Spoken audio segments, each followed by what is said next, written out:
Hey guys, Envision Lifestyle back at it with another video, and today we have a different little type of video for you guys. Today we're going to be talking about sports card and the industry that seems to be taking over these past few months. So I'm going to be talking to you guys about different types of sports: baseball, basketball, soccer, in particular just the sports cards that have been significantly going up in price in these past few months. So let's jump into it. I'm going to put you guys on the screen and show you what I mean when I say sports cards do resell. So I'm going to show you guys on StockX what these cards are going for. So we go to StockX, we click on collectibles, and I'm going to show you guys some examples. So here we have the 2019-2020 Panini Prism Walmart Mega Box. So I'm going to show you guys all sells. So this card was selling for $225 June 13, 2020. Fast forward 2 to 3 months later, this card is selling for $475. Highest bid is $410. So that's a whopping double profit. I mean, if you think about it, some shoes don't see, a profit in that kind of margin until a few months. I mean, 8 to 10 months, maybe a year. And this is just in a matter of a month or two. So that's one example. So I'm gonna show you guys another example. I'm gonna show you guys an Aaron Gordon 2014 Panini Prism.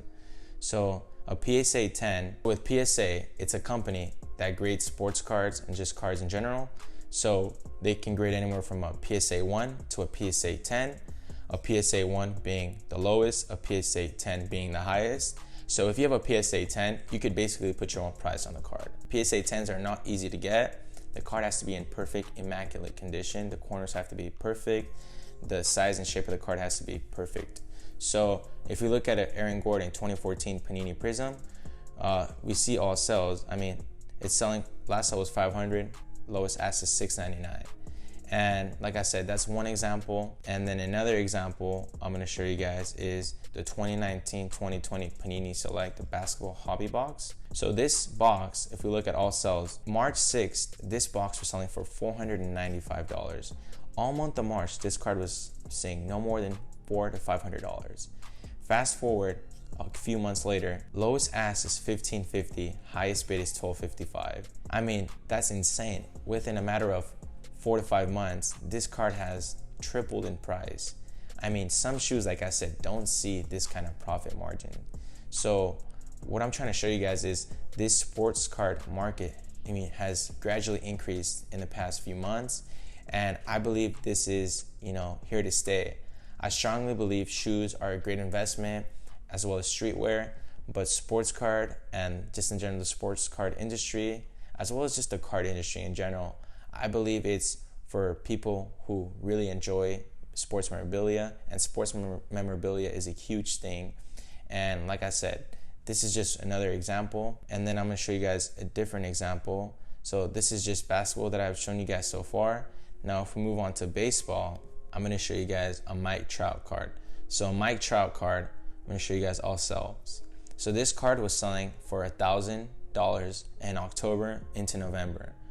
All of a sudden, a few months later, I would say about eight months later, this card is going for $3,700. Last sell was $3,750 and $2,500 highest bid.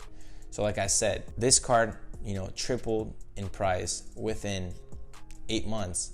Like I said, some shoes don't see that. Some streetwear, brands don't see this big of a return in a short amount of time. In my opinion, these cards are doing better than sneakers and the stock market, considering the numbers that are bringing huge returns back.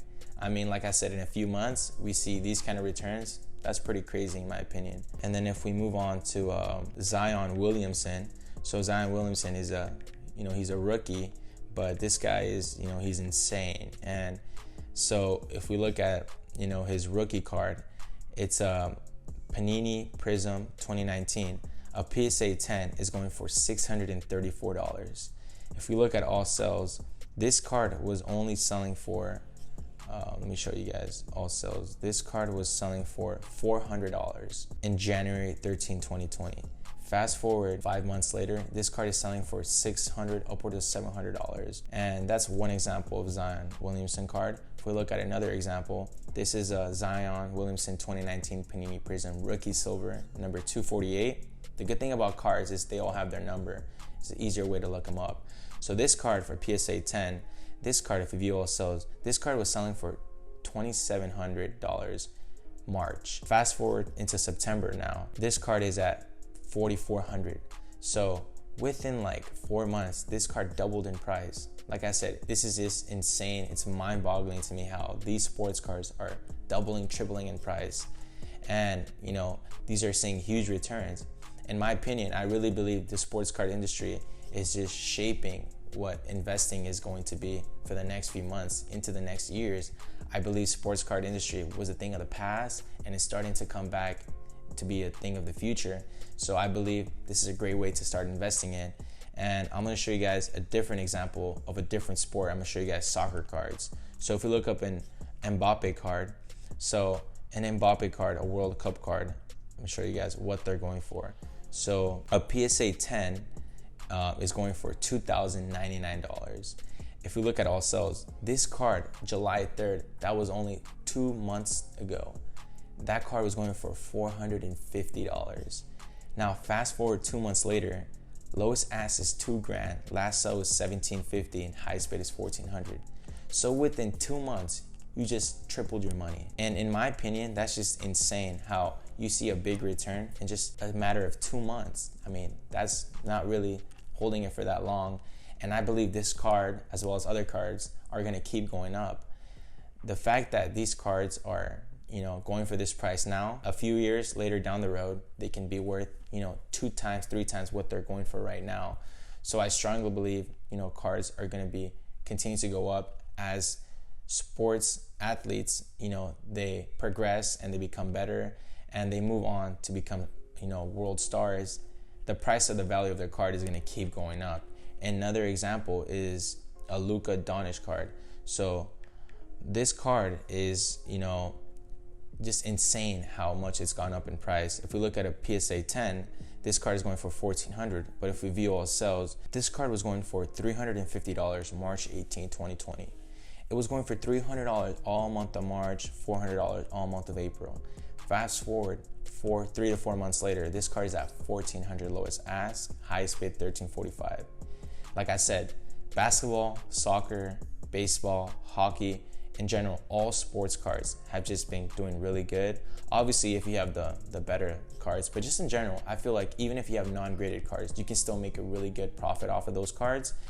And even another example is Pokemon cards. So Pokemon cards is another really huge market. If you look at StockX, and let me show you guys a Charizard, which is, you know, a highly coveted Pokemon card in the Pokemon industry. So if we look up a Charizard, we look up a BGS, which is another grading company, a BGS 9.5. Lowest ask is $5,000, highest bid is $2,000. So, I mean, you know, some of you guys watching might have had Pokemon cards growing up and you guys have them stashed away. I would say, you know, look for those cards, you know, they may be worth something now. It's hidden cash you didn't even know about, you know? So this is a great example of what, you know, cards in general have been doing. And I mean, that's just one Charizard. If we look at a different Charizard, this is, I guess, you know, one of a holy grail cards. If we look at not even a PSA 10, if we look at a PSA 9, it's going for $18,000. Highest bid is $9,000. So, I mean, in my opinion, some of us, you know, may have these cards without even knowing about it. So I'm actually going to show you guys some cards that I ended up finding in my garage that I didn't even know I had. So I ended up finding some, you know, baseball, basketball, rookie cards that I didn't even know I had about. I have a Mark McGwire. Like I said, I don't really know much about these cards, but I found them in my garage and I looked them up on eBay, and some of these are going for pretty good profits, pretty good margins. I mean, like I said, just some rookie cards. I found some Shaquille O'Neal drafting cards, NBA draft rookie cards as well. I found some rookie trade card box sets from 1988. Like I said, these were cards that were in my family that were stored away in storage for, you know, a few years, and I didn't even know I had these, to be honest with you guys. So what I'm trying to tell you guys is look for stuff that you guys have hidden in your garage. Like I said, talk to your family, talk to your parents. You guys may be sitting on treasure that you guys didn't even know about. I mean, I found a baseball card signed by Jose Canseco. I mean, a signed baseball card, that's pretty cool in my opinion. So if you guys have these kind of cards, like I said, they may not be worth thousands, but you know, it's money that you guys had that you didn't even know about. And it's also a cool way to kind of get into a new hobby. And like I said, start investing in, kind of get a new feel and step away from the streetwear sneaker market and look into a new market. Sports cards, it's not broke boys buying sports cards. It's more like older men, adults, older people that really like sports. And you know, they're not going to be selling these cards for the low if they're worth the high. You know, we're not going to have people, little Timmies, getting rid of cards. You know, if it's a really limited edition card, they're going to hold on to it and keep it and get it graded through PSA and then, you know, sell it eventually. So this is a great industry to jump into, and in my opinion, this is a great way to invest and put your money out into something that will gradually increase over time. I always try to tell people, you can't, you know, just focus on one market while other markets are making money as well. I feel like within investing in general, as being an investor, being a business person, you have to gradually move across different markets and look at different things and items that will make you money as you know you go on and start investing in. So this is just an example. Like I said, I have a whole box set of these cards, and I don't know what's in it, but I mean, it's just pretty cool that, you know, I found these in my garage, and most of you guys watching probably have cards that are hidden that you guys didn't even know about. So I just want to bring this video out to you guys, show you what, you know, you guys should start investing in. Like I said, these sports cards are a great investment. I wanted to bring this video out to you guys and show you that there's different ways of making money. So I'm gonna make a video for you guys how I invest as a 19-year-old and what I invest in, including, you know, different hobbies that I have and just things I overall invest in. So I hope you guys enjoyed this video. I wanted to get this out to you guys as soon as possible. Please be sure to like, comment, share, subscribe. Thank you so much if you made it this far. And thank you guys, we're almost at 250 subscribers. I really do appreciate it. Envision Lifestyle, signing out.